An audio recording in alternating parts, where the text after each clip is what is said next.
main event was John Jones versus Glover Teixeira, and I mean, John Jones. I mean, you look anywhere, you say he just dictated. It's called ringmanship, people. When you dictate the way the fight is being fought, and and that's what John Jones did. I mean, it wasn't. He battered him. He battered him for 5 rounds, and it was a unanimous decision. You can sum this up anyway. It seemed like the Baltimore fans really like John Jones, and he said he was excited about to have some fans on his side and stuff like that. You got to start looking at John Jones and says, you know what? He fights all these people and he wins. Some he knocks out, some he submits, some he wins. Yeah. He's just, and that's the bottom line. You can like him or dislike him. The guy's a good fighter. He's a really good fucking fighter, and and Glover Teixeira said it better. He's like, wow, the guy's just too strong, too fast. He didn't have an answer for him, and he said they came in and he did his game plan, but it just did not. It fell short. Yeah. I mean, I don't know. What do you think? Well, I'm going to ask you a question, and I want to see how you respond. What do you think of one fighter trying to maybe intentionally hurt another fighter in the ring? Do you think there's a place for that in MMA? And I'm not talking about via submission or punches. I'm talking about deliberately pulling off a move, whether it's that side kick to the knee, which I've always complained about. And to me, either you're with it or you're against it. I'm just against it. I don't think there's a place for it. I don't see the intention. To me, the only intention of that kick is to try to hyperextend the guy's knee. You can't convince me otherwise. That's just what I see. So, I mean, I think that's fucking uncool, man. Well, the reason I bring it up is because I frequently don't have the time to watch the after event media scrum that they have, and I watched this one. And John Jones, early in the first round, when he did that weird thing, when I think he had overhook to Glover's underhook, and he cranked his arm, and he cranked his arm again. It looked really weird. Glover was on the left-hand side of the screen. John Jones was on the right. Glover's right arm was tied under John Jones's left. And John Jones cranked up and cranked up again. Now, in the media scrum, he said that's a move he learned in wrestling but couldn't use in wrestling because it was dirty. But all things in the octagon were legal. He said he felt and heard Glover's elbow pop twice, and he's like, I thought good. That's a direct quote. He felt excited about being able to use that move and inflict damage on him. And to me, that's a lot different than throwing a punch or a kick or getting somebody in a submission and they decide not to tap and you end up breaking their arm. To me, there's a place for that. If you don't want to tap when a guy's cranking on your arm and he snaps it, that's your own fault. But to use a move that's dirty in one realm of MMA and say, oh good, I felt his elbow pop twice. I was just like, I hope that's not what he really meant. I hope maybe in the heat of the moment after the fight, that's not what he truly meant when he said that. I think, I don't want to see anybody get hurt, dirty fighting and stuff like this. To me, that's not John Jones's fault. It's not. It's the UFC to I'm figure not out saying what it's they're going to use. anybody's fault, but I'm just saying if that's the type of fighter you're going to be, then don't be upset when you get booed. Don't then come to the same media scrum and go, it was great to have my fans cheer for me.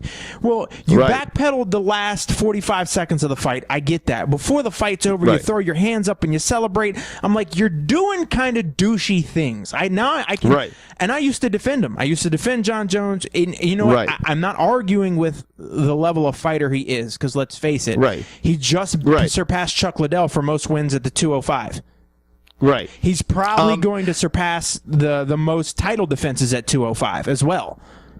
Yeah, I would think so. I mean, it's, because he's probably going to have I don't know who he's slated to fight next. I mean, my thing is with stuff like that, this is the thing. Like, there's so many moves that are just, you can do a neck crank and fuck somebody up. You can fucking a submission, an arm bar. You could do anything. I mean, you can check a kick. I mean, we saw what happened to Anderson. So it's obviously you're not intentionally trying to do it. Obviously, when he was cranking back and doing it, he knows that, okay, this is a legal move.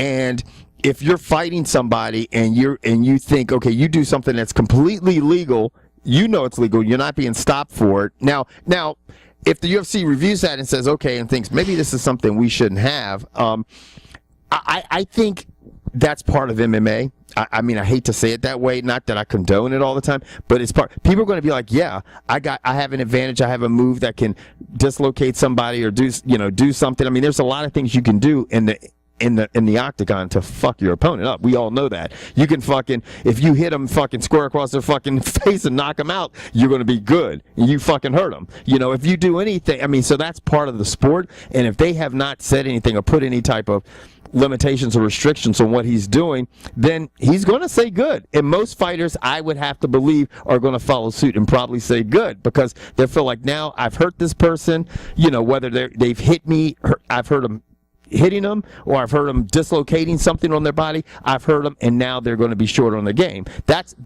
how I feel. I think most fighters will feel. And like I said, I can see it both ways, but to put it the way he did, to go, hey, this is a move that's dirty, and you'd be viewed as a dirty wrestler, and I'm like, well, right. Just because it's legal here, you're still kind of, it's kind of douchey. Now, with all that said, you're high on Daniel Cormier. Daniel Cormier is scheduled to fight Dan Henderson. More than likely, he should win that fight. After watching John Jones put on a show that he did and totally and completely dominate a shorter fighter, built more like Daniel Cormier than anyone else he's fought, how do you see Daniel Cormier faring any different at all than Glover? I think Daniel Cormier, first of all, I think he has, to me personally, I mean, Glover has good hands, but there's a difference in having a strong punch. Like, for example, Dan Henderson has a strong punch. It's great. He loads up with that fucking right and hits you with it. That's great. He's not a boxer. It's a difference. Like, he doesn't have good hands. Like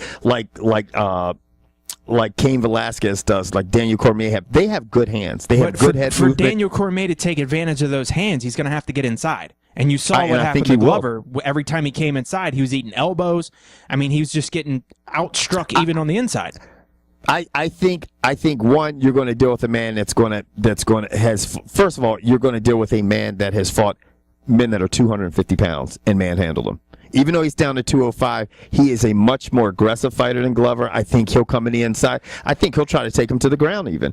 He's a fucking Olympic wrestler. I mean, John Jones is a great wrestler, and I know he's wiry and strong as shit, but this is a man I think that's not going to be as scared to take him down. I think he wants to get on the inside of him. He's fought guys that are, taller than John Jones and have, even though John Jones has a really long wingspan at 84 inches, his reach, there's other fighters that Cormier has fought that have had that just because they're so tall, 6'4", 6'5". So I don't know, George. I think he's going to be aggressive. Like I think Daniel Cormier has such good hands, man. And I'm telling you, people don't. When you're that good of a dynamic of a wrestler and your hands are that fucking good, we see that Cormier has not lost in the UFC. We see his training partner is the UFC heavyweight champ. This guy was undefeated as a heavyweight, undefeated in Strikeforce. And you look at the people that he's gone through, it's fucking impressive. This is what you have to look at. Do you think John Jones could beat all those people that Cormier has beat to this point? I'd have to look. Yeah, I mean I'd have to look, because I mean, going before watching this fight, I mean, like you said, it's ringmanship, and when John Jones can dictate how the fight's going to go, I mean, I hope it's a fight we get to see. Because let me tell you right now, Daniel Cormier has got the world riding on his next fight, because even Dan Henderson, 86-year-old walker and fucking rascal scooter, getting to the ring and all, he could possibly. I don't think there's a guy that Dan Henderson can't knock out. Yeah. He just hits that damn hard. And I mean, look, I don't know if Daniel Cormier's ever been hit that hard in his entire life. And I'm not saying Dan Henderson has a shot, but if he's in the ring, he's at least got a chance. So, but DC should win that fight. He should win that fight going away. Gustafsson more than likely is going to fight John Jones next. So, I mean, that even puts DC probably one more fight away if he wants to get paid, or he beats Dan Henderson and sits back and waits. Right. I mean, I look at some of these guys like, honestly, John Jones, like Roy Nelson. I think that guy could give John Jones problems. Frank Mir, Josh Barnett, Antonio Bigfoot Silva. He knocked him out, remember? Yeah, John Jones would dance circles around that giant caveman. Yeah, I mean, I don't think Bigfoot would ever get near John Jones. I just don't. I think he would chop that giant. I mean, and let's face it, that dude has a disadvantage because his head is 3 times the size of a normal human being. But this is the thing. It's this is a guy that John Jones is all of a sudden this is a guy that's fought and handled. He's manhandled a lot of these guys in wrestling. Yeah. Big motherfuckers. Like, I mean, you're talking guys that are 250, and he's knocked a couple of them out. So I mean, it'll be a good fight, like I said, and I hope we get to see it. Mm-hmm. I like to see it. I mean, honestly, I think Alexander Gustafsson, I think that's going to pose a huge threat. People want to see that rematch, and you know what? I think Gustafsson's going to come in that fight with a huge amount of confidence. Oh yeah,